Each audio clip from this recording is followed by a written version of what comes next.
Hoy vamos a parar por un momento la serie del Evangelio de Juan y vamos a estar hablando acerca de la suficiencia de las Escrituras. ¿Y por qué? Se preguntarán, ¿por qué vamos a hablar de la suficiencia de las Escrituras en el mes de octubre? Bueno, prácticamente mañana, hace 505 años, se celebró. ¿Qué sucedió? ¿Alguien sabe? ¿Alguien sabe un poco de historia? Martín Lutero clavó sus 55 tesis ahí en la iglesia yo soy malo para el alemán, Wittenberg, eso sí, Wittenberg, sí. Él clavó sus 95 tesis no para hacer una guerra en contra de la iglesia, sino para reformar a la iglesia, ¿sí? Y pues como algunos saben, aquí nosotros no somos una iglesia reformada, no somos una iglesia calvinista que está de acuerdo con los 5 puntos del calvinismo, pero honramos ese día porque fue un día muy importante para la Biblia, ¿sí? Recordemos que en aquel tiempo quienes tenían acceso a la palabra de Dios, ¿quiénes eran? Solamente la iglesia romana en aquel tiempo, y los reyes o las personas que tenían mucho dinero podían acceder a lo que era la palabra de Dios. Y por medio de toda esa revolución que sucedió, el pueblo pudo acceder a lo que conocemos la palabra de Dios. Entonces para nosotros es muy importante. ¿Por qué, hermanos? ¿Por qué es importante? Porque las Escrituras para nuestras vidas, o sea, la palabra de Dios, proveen, escúchenlo muy bien, proveen todo lo que necesitamos saber acerca de Dios, cómo relacionarnos con Dios y cómo adorar a Dios. Amén. La suficiencia de las Escrituras nos quiere decir que la palabra de Dios es suficiente y provee todo lo que nosotros necesitamos saber acerca de Dios y del plan de salvación. ¿Hay necesidad de algún otro libro? ¿Hay necesidad de una profecía nueva o un nuevo intérprete para poder tener revelación de parte de Dios actualmente? No, ¿cierto? Todo lo que está escrito en la Biblia es suficiente para conocer a Dios y conocer su plan de salvación, y para instruirnos a nosotros y ser enteramente preparados para toda buena obra. Amén. Entonces vemos ahí que en 2 de Timoteo vamos a estar viendo un texto ahí, vamos a estar estudiando 2 de Timoteo capítulo 3 del 1 al 16, y recordemos que Pablo está escribiendo esta carta a su hijo en la fe ya pronto para ser muerto, para que le fueran a matar a Pablo. Y Pablo, ¿qué? Está escribiendo y está haciendo una serie de encargos importantes a Timoteo, a su hijo en la fe, a quien quedaría a cargo de lo que él llevaba a cabo. Y él le recuerda ahí en 2 de Timoteo capítulo 3 del 1 al 16, le recuerda algo muy importante. Vamos a estar leyendo versículo 1. También debes saber esto, que en los postreros días vendrán tiempos peligrosos, porque habrá hombres amadores de sí mismos, ávaros, vanagloriosos, soberbios, blasfemos, desobedientes a los padres, ingratos, impíos, sin afecto natural, implacables, calumniadores, intemperantes, crueles, aborrecedores de lo bueno, traidores, impetuosos, infatuados, amadores de los deleites más que de Dios, que tendrán apariencia de piedad, pero negarán la eficacia de ella. Y ahí Pablo le dice: a estos evita, porque de estos son los que se meten en las casas y llevan cautivas a las mujercillas cargadas de pecados, arrastradas por diversas concupiscencias. Estas siempre están aprendiendo y nunca pueden llegar al conocimiento de la verdad. Y de la manera que James y Jambres resistieron a Moisés, así también estos resisten a la verdad. Hombres corruptos de entendimiento, reprobos en cuanto a la reprobos en cuanto a la fe, mas no irán más adelante, porque su insensatez será manifiesta a todos, como también lo fue la de aquellos. Versículo 10 que dice, pero tú has seguido mi doctrina, conducta, propósito, fe, longanimidad, amor, paciencia, persecuciones, padecimientos como los que me sobrevivieron en Antioquía, en Iconio, en Listra, persecuciones que he sufrido y de todas me ha librado el Señor. Versículo 12, y también todos los que quieren vivir piadosamente en Cristo Jesús padecerán persecución. Versículo 13, mas los malos hombres y los engañadores irán de mal en peor, engañando y siendo engañados. Pero aquí Pablo le recuerda algo muy importante a Timoteo. Pero persiste tú en lo que has aprendido y te persuadiste, sabiendo de quién has aprendido y de que desde la niñez has sabido las sagradas escrituras, las cuales pueden hacer sabio para la salvación por la fe que es en Cristo Jesús. Versículo 16 y 17, quiero que lo leamos todos a una sola voz. Toda la escritura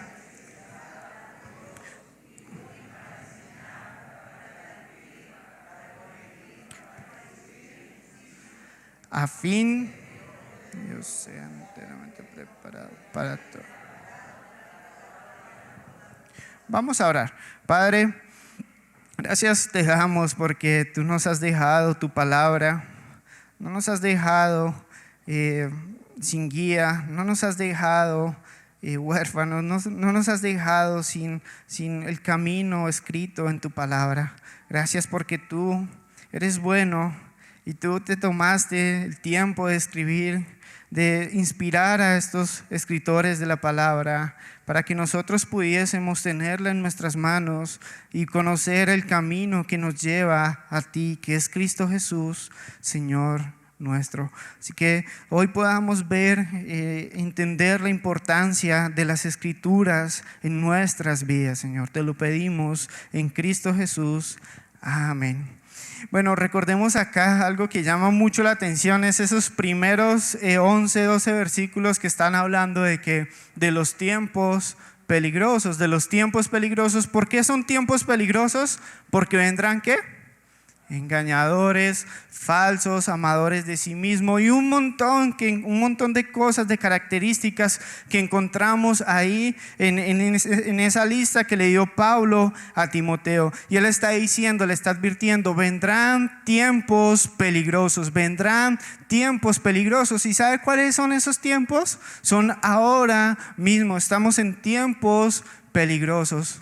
Estamos en tiempos peligrosos y si vemos desde Juan, la tercera carta que escribió Juan, vemos que ya habían hombres que habían entrado en las iglesias y estaban inclusive prohibiendo que ingresaran personas a la iglesia, estaban prohibiendo que se enseñaran ciertas doctrinas de los apóstoles. Ahí desde la tercera carta de Juan vemos ya ese ataque hacia la iglesia, ese ataque de hombres peligrosos que vienen a destruir.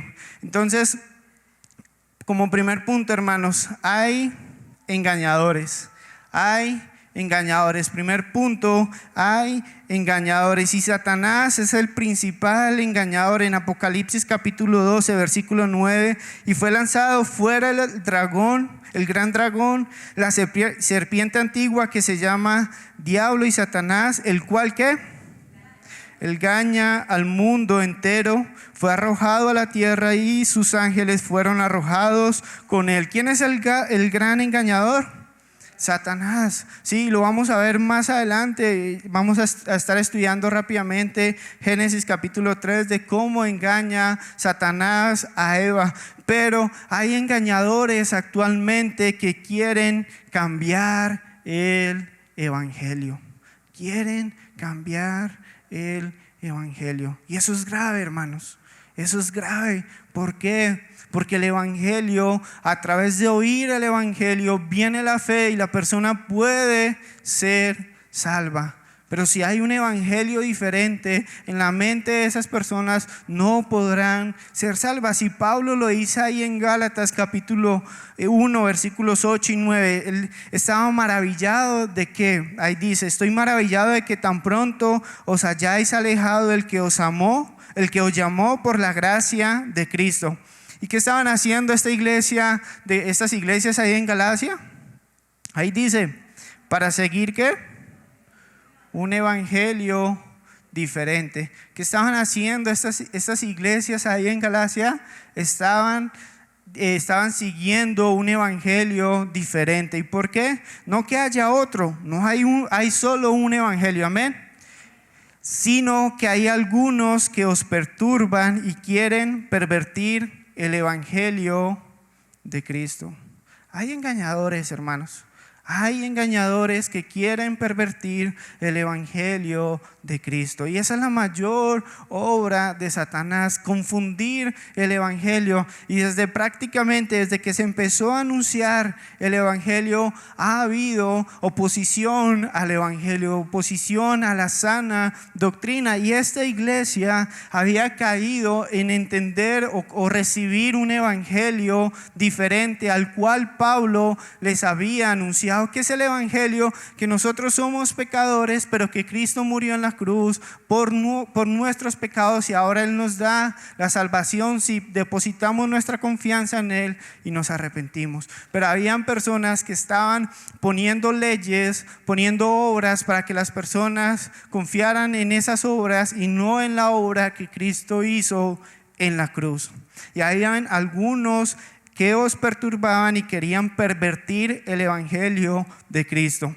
Pero aquí vemos ahí en el versículo 8 que Pablo usa unas palabras muy fuertes en contra de esas personas, y dice así: mas si aún nosotros o un ángel del cielo os anunciare otro evangelio diferente del que os hemos anunciado, sea anatema.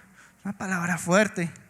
Y por si de pronto a las iglesias en Galacia no les quedaba claro, vuelve y dice Pablo en el versículo 9: como antes hemos dicho, también ahora lo repito, si alguno os predica diferente evangelio del que habéis recibido, sea anatema. Fuerte esa palabra, y da la misma idea dos veces, porque es de suma importancia para Pablo. No hay que haya otro evangelio, sino que hay engañadores que quieren torcer el evangelio. ¿Para qué? Para guiar a las personas a una falsa conversión y que esas personas se pierdan. Y esa es la obra principal de Satanás.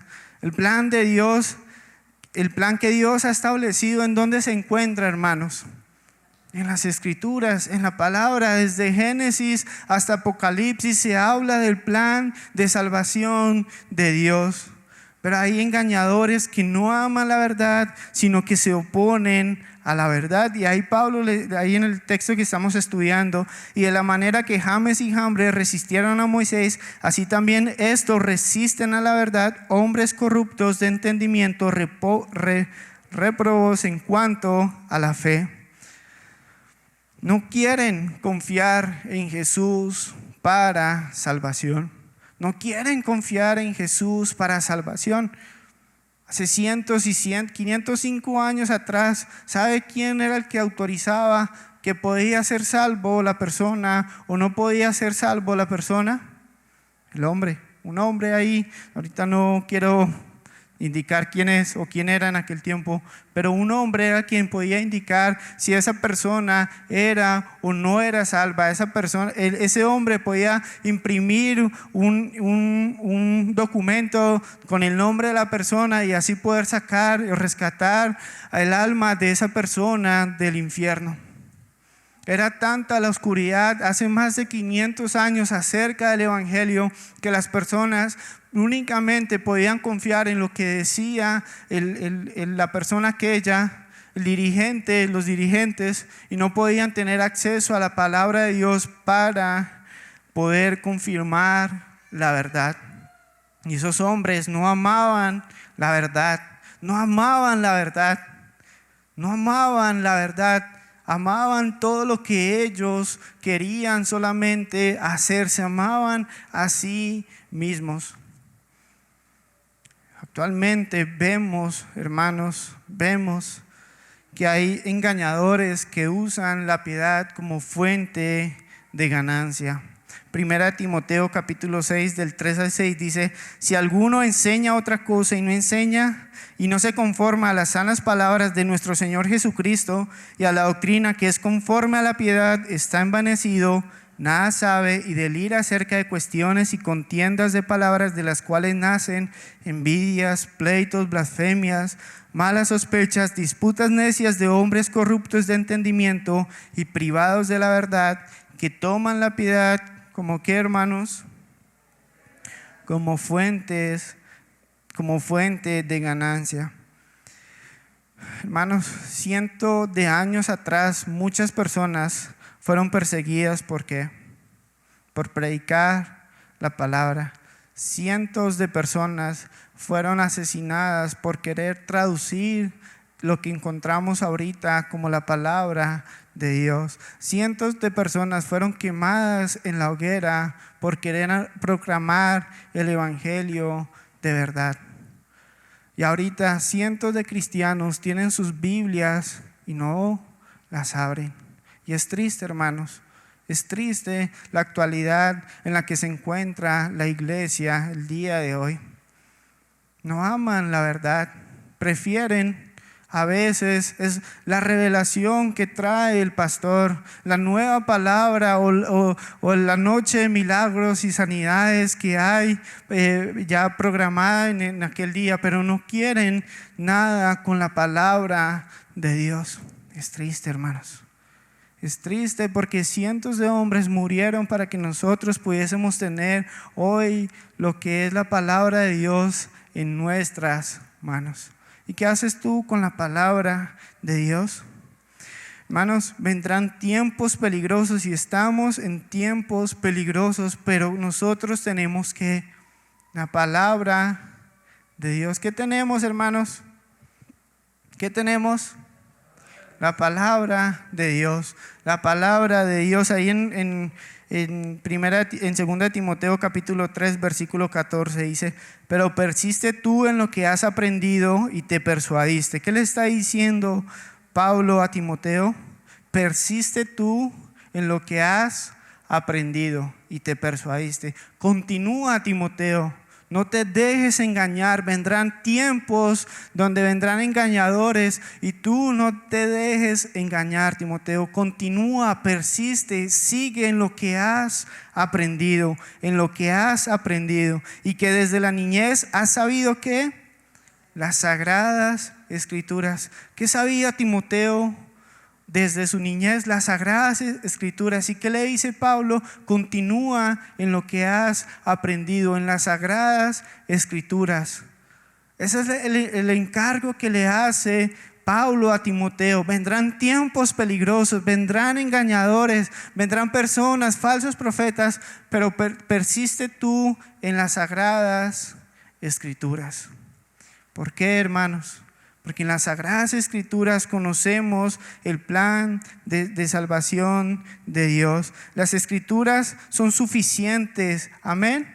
Las Escrituras son suficientes. ¿Quieres conocer el plan de Dios para tu vida? De salvación para tu vida, para tu alma. En las Escrituras están contenidas. No necesitas que un pastor te lo diga. Tú puedes investigarlo en las Escrituras y ahí están. Ahí está el plan de salvación. Amén. Yo quiero que miremos una historia ahí en Lucas capítulo 24, el 25 al 27. Dice: entonces él les dijo: oh insensatos y tardos de corazón para creer todo lo que los profetas han dicho. ¿No era necesario que el Cristo padeciera estas cosas y que entrara en su gloria? Y comenzando desde Moisés y siguiendo por todos los profetas, les declaraba en todas las Escrituras lo que de él decía. ¿Qué pasó acá? Jesús resucitó e iban dos de sus discípulos lamentándose de por qué Cristo había muerto, y él se acerca y empieza a hablarles, pero ellos no le reconocían. Y Jesús empieza a contarles el plan de salvación. ¿Y desde dónde empieza Jesús a anunciarle el plan de salvación a ellos? De las cosas que debían padecer. que debía padecer él desde Moisés, iniciando desde Moisés por los profetas hasta el tiempo actual. Jesús conocía muy bien las Escrituras y enseñó el plan de salvación a esos discípulos que él tenía, comenzando desde Moisés por los profetas, que él debía que padecer, morir, pero al tercer día resucitar. Todas las Escrituras, hermanos, todas las Escrituras hablan de Jesucristo. Amén. Todas las Escrituras hablan de Jesucristo.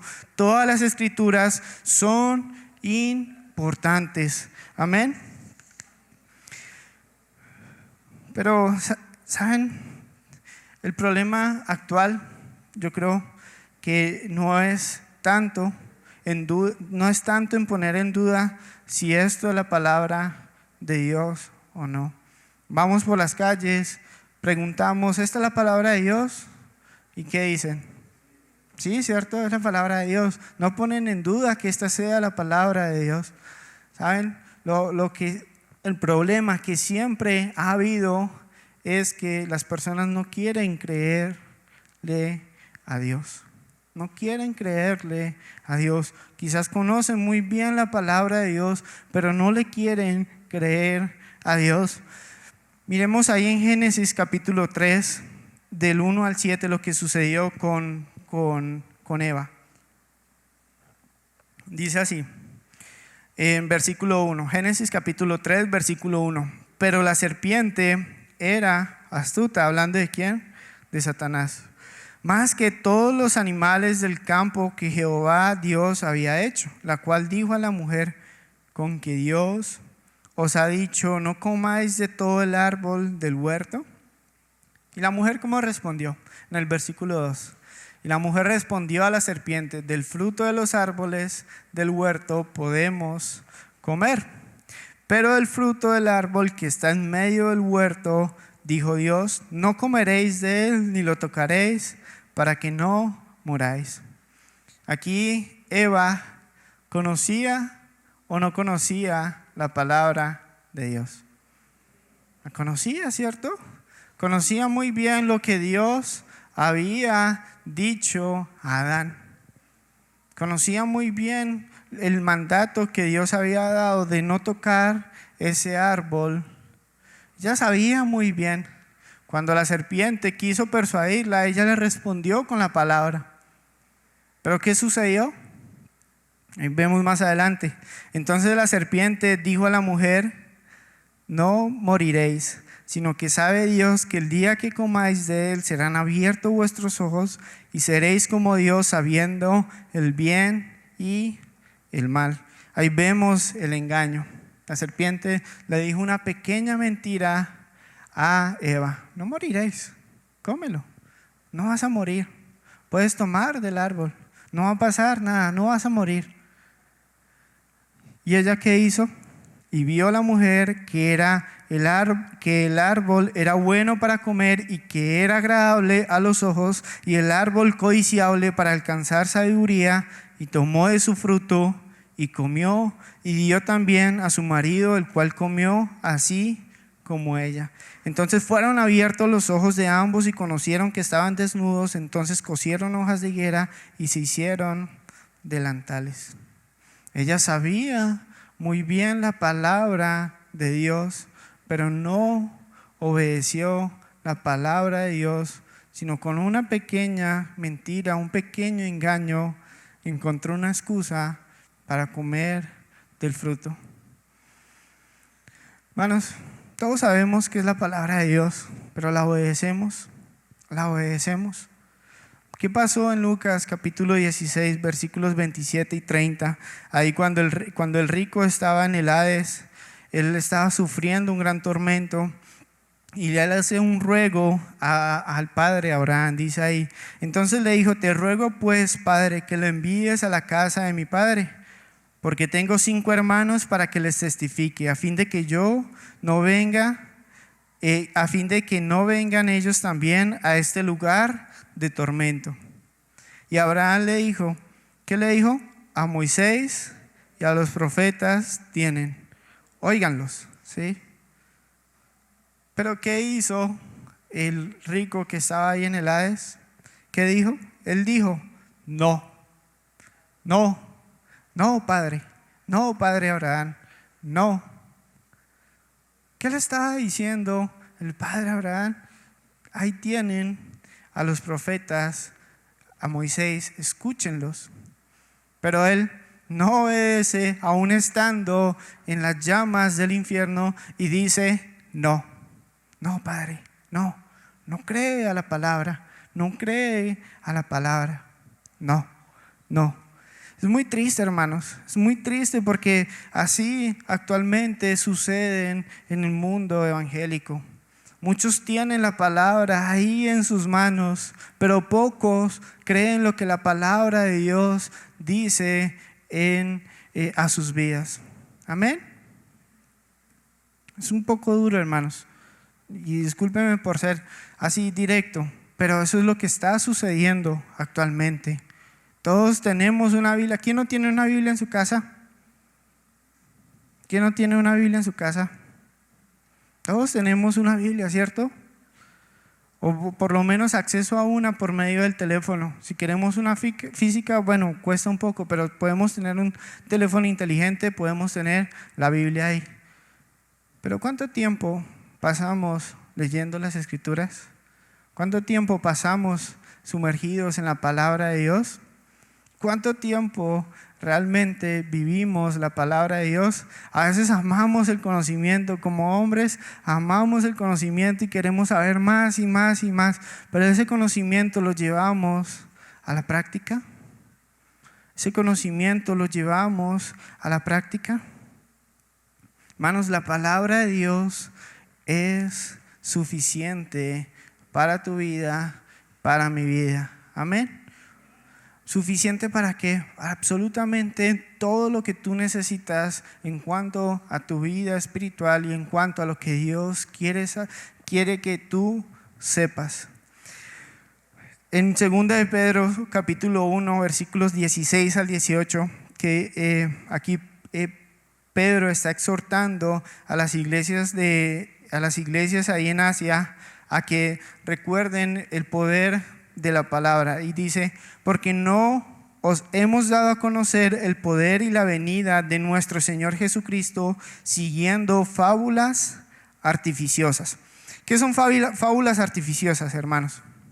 Cuentos de hadas, ¿sí? Cuentos y cuentos y cuentos, sino que Pablo le recuerda a la iglesia que ellos han dado a conocer a Cristo Jesús no siguiendo cuentos, y da dos razones que son las que vamos a ver ahí más adelante, sino como habiendo visto con nuestros propios ojos su majestad. Pues cuando él recibió de Dios Padre honra y gloria, le fue enviada desde la magnífica gloria una voz que decía: este es mi Hijo amado, en el cual tengo complacencia.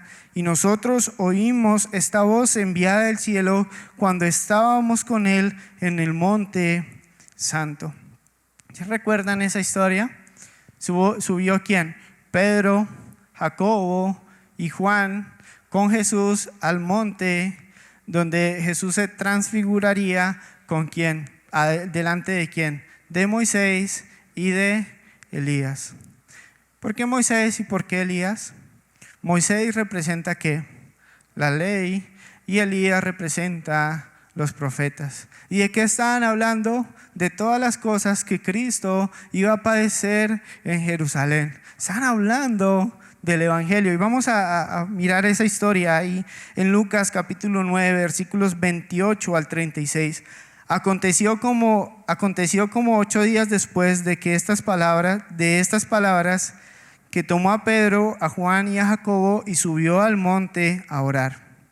Y entre tanto que oraba, la apariencia de su rostro se hizo otra, y su vestido blanco y resplandeciente. ¿Quién estaba orando ahí en el monte?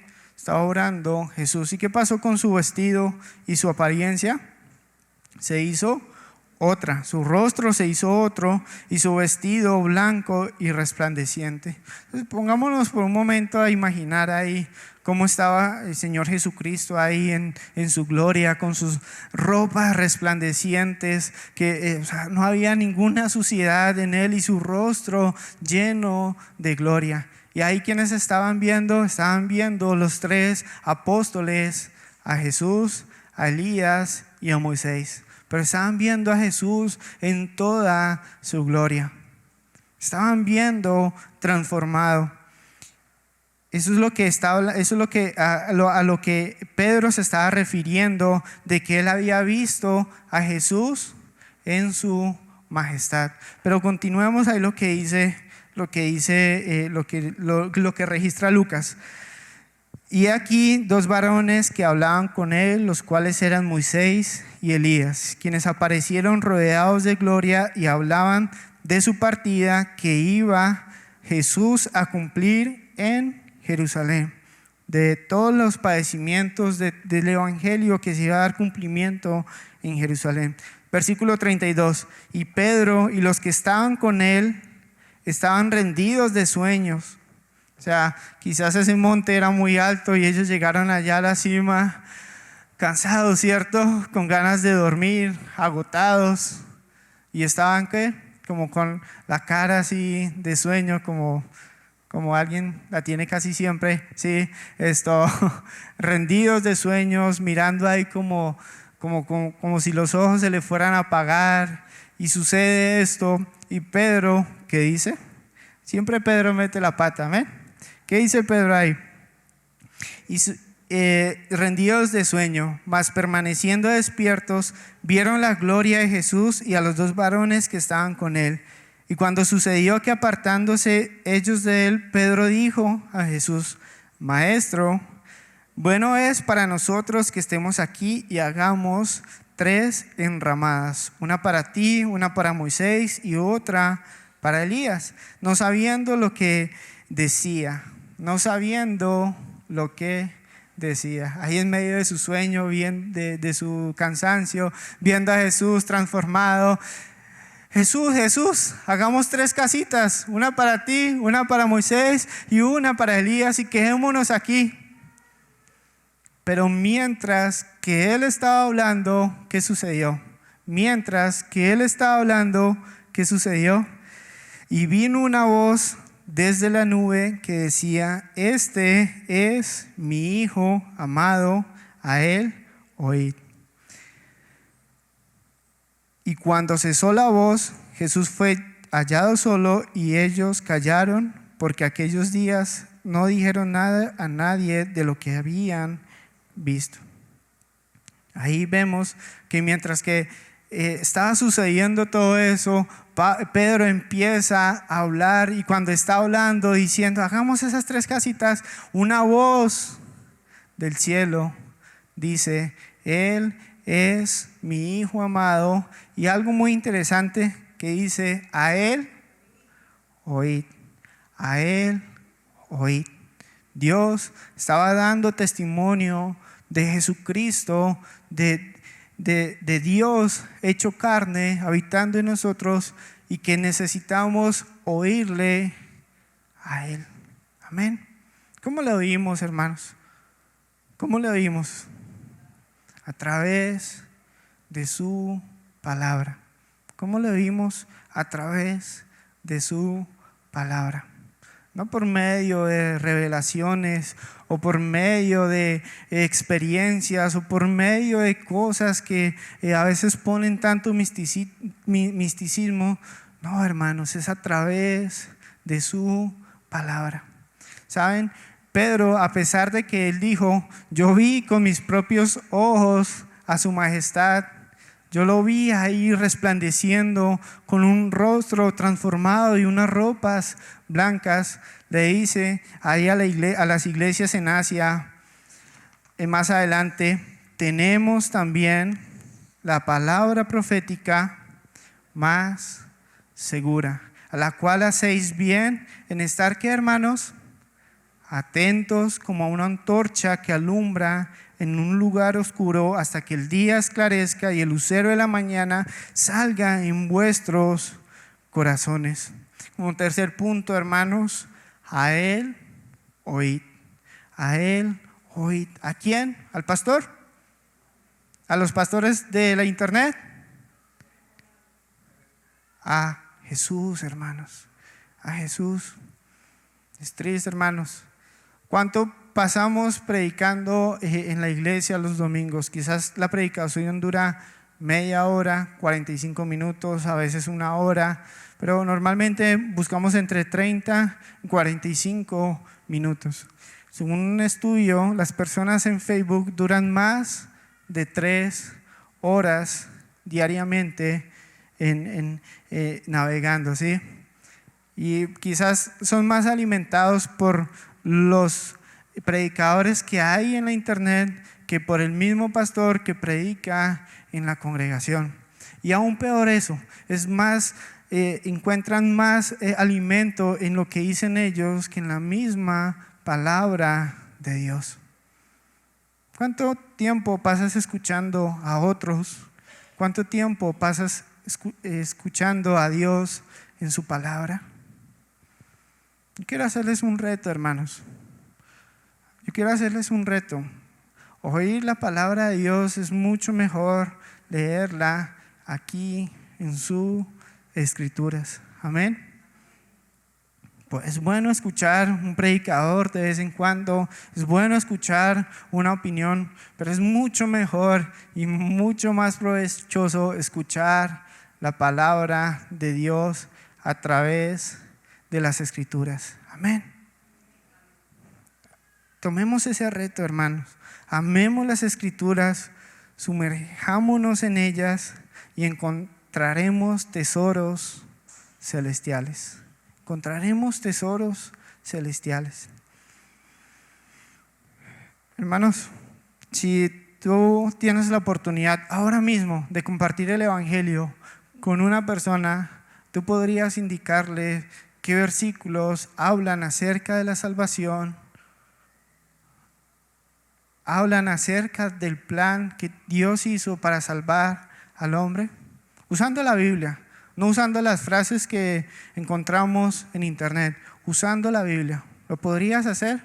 Podrías decir en Romanos 3, en Romanos 6, en Isaías 53, en esto, dice esto. ¿Podrías usar las escrituras para explicarle el plan de salvación a una persona? ¿O tienes que decir, es que el pastor dijo, o el predicador de la internet dijo, o aquel dijo, o yo escuché? ¿Realmente le das la importancia a las escrituras?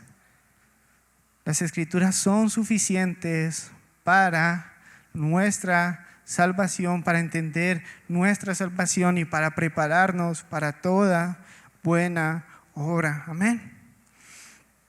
Ya para terminar, hermanos, las escrituras convierten el alma. Salmos 19, del 7 al 8 dice: la ley de Jehová es perfecta, que convierte el alma.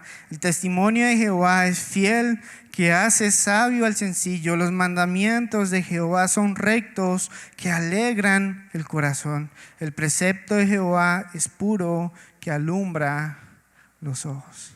Nuestra palabra, esa es la palabra de Dios. Esos son los preceptos de Jehová. Cada palabra que ahí está en la Biblia debe alegrarnos, hermanos, debe traer gozo a nosotros. Escuchemos la palabra, hermanos, y creámosla. ¿Saben? Recordemos cuál era el problema: que oían, pero no hacían, no creían. Lucas 6, ya para terminar, el último texto, del 46 al 49 dice: Jesús dice: ¿por qué me llamáis Señor, Señor, y no hacéis lo que yo digo? Todo aquel que viene a mí y oye mis palabras, ¿y qué? Y las hace. Os indicaré a quién es semejante. Semejante es al hombre que al edificar una casa cavó y ahondó y puso el fundamento sobre la roca. Y cuando vino una inundación, el río dio con ímpetu contra aquella casa, pero no la pudo mover, porque estaba fundada sobre la roca. Mas el que oyó y no hizo, semejante es aquel que edificó su casa sobre la tierra sin fundamento, contra la cual el río dio con ímpetu y luego cayó, y fue grande la ruina de aquella casa. Hermanos, valoremos la palabra de Dios. La palabra es suficiente, amén. La palabra es suficiente. Escuchemos a Dios principalmente a través de las Escrituras. Es bueno que la palabra sea predicada, es bueno que la palabra corra por el internet, es bueno todo lo que está sucediendo ahorita, pero lo volvemos malo si ponemos por encima todo lo que dicen las personas por encima de la palabra de Dios. La palabra de Dios debe ser más importante para ti, más importante pasar un tiempo a solas con Dios a través de las Escrituras que escuchar 5 sermones diarios todos los días, ¿sí? Es más importante, es mucho más provechoso 30 minutos a solas con Dios que pasar horas y horas en la internet. Amemos las Escrituras, hermanos, amemos las Escrituras. ¿Saben cuánto costó tener actualmente este libro en nuestras manos? Para que solamente la pongamos ahí en la repisa o la traigamos los domingos y el resto esté ahí esto descuidada, hermanos. Yo quiero animarles ahí en la mesa. Imprimí un documento que ustedes pueden llevar. Es cómo pasar 30 minutos con Dios. Cómo pasar 30 minutos con Dios. Ahí hay algunos pasos para que ustedes pueden hacer si de pronto no saben cómo pasar 30 minutos con Dios. Lleven esa hojita para sus casas y ahí es como una metodología, ¿sí? Pero eso no es que siempre tienen que hacerlo así, pero es opcional para que ustedes tengan una guía de cómo pasar 30 minutos con Dios diariamente, ¿sí? Leyendo su palabra, alabando su nombre, confesando, y no descuidemos eso, hermanos, amén. No descuidemos las Escrituras. Vamos a orar. Padre, gracias te damos porque tú nos amas y nos sigues demostrando tu amor. Sigues demostrando tu amor al dejarnos tu palabra en nuestras manos. ¿Qué haríamos si no tuviésemos tu palabra, Señor? Estaríamos perdidos, vagando en las opiniones de cada quien. Pero tu palabra es viva y eficaz y más cortante que toda espada de doble filo. Es más segura que cualquier otra palabra. Es más segura que cualquier cosa creada en este mundo. Ni una tilde, ni una jota de tu palabra hará falta, sino que todo se ha cumplido y falta por cumplirse algunas cosas, Señor. Así que confiamos en que tú terminarás esta obra que has iniciado en nuestras vidas, Señor. Que podamos amar tus Escrituras, que podamos amarte a ti a través de cada página de la Biblia, Señor. Que podamos encontrarte a ti, Señor. Ese tesoro, esa grandeza, Señor. Te lo pedimos en Cristo Jesús. Amén. Pueden encontrarnos en la página web iglesiaagape.com o también en las redes sociales Iglesia Agape BGA. Estamos para servirles. Espero que de alguna forma ustedes puedan llegar a conocer el amor que sobrepasa todo amor, el amor de Dios, el amor ágape.